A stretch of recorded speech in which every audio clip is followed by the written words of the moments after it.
নমস্কাৰ সকলোলৈ। আজি কঁঠাল গুটিৰ এখন জোল বনাওঁ আহক।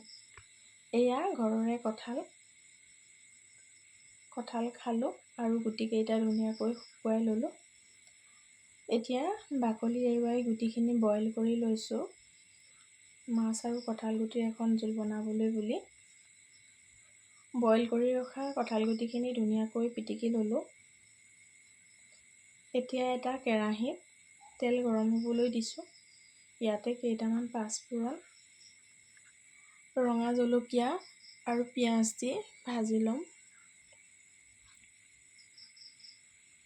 পিঁয়াজখিনি অকণমান ৰঙচুৱা হোৱাতে পিহি ৰখা আদা নহৰু পেষ্টটো দি দিলোঁ আৰু গোটেইখিনি ভালকৈ ভাজি লৈছোঁ।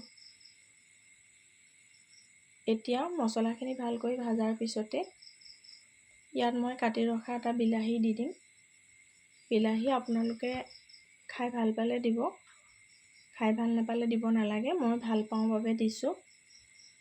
বিলাহী নিদিয়াকৈও খাই ভাল লাগে।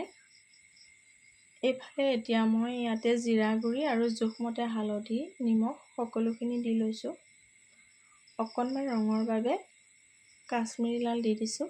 তৰকাৰীখিনি অকণমান ৰঙচুৱা হ'লে ভাল লাগে। এতিয়া গোটেইখিনি ভালকৈ ভাজিম। ইফালে মই পিটিকি ৰখা কঁঠাল গুটিখিনিত অকণমান গৰম পানী মিলাই লৈছোঁ আৰু মছলাখিনিও ধুনীয়াকৈ বিলাহীও গলি গৈছে। এতিয়া ইয়াতে পিটিকি ৰখা কঁঠাল গুটিখিনি দি দিম আৰু ধুনীয়াকৈ পানী অকণ দি উতল অহাৰ পিছতে মাছখিনিও দি দিম। কঁঠাল গুটি আৰু মাছৰ জোলখন কাৰ কাৰ প্ৰিয় বাৰু? কঁঠাল গুটি বেয়া পোৱা মানুহতো নাই, সকলোৱে ভালেই পায়। এনেদৰে মাছৰ সৈতে জোল বনায়ো খাবচোন, বৰ ধুনীয়া সোৱাদ লগা হয় তৰকাৰীখন খাবলৈ। এয়া মোৰ তৰকাৰী তৈয়াৰ হৈয়ে গ'ল।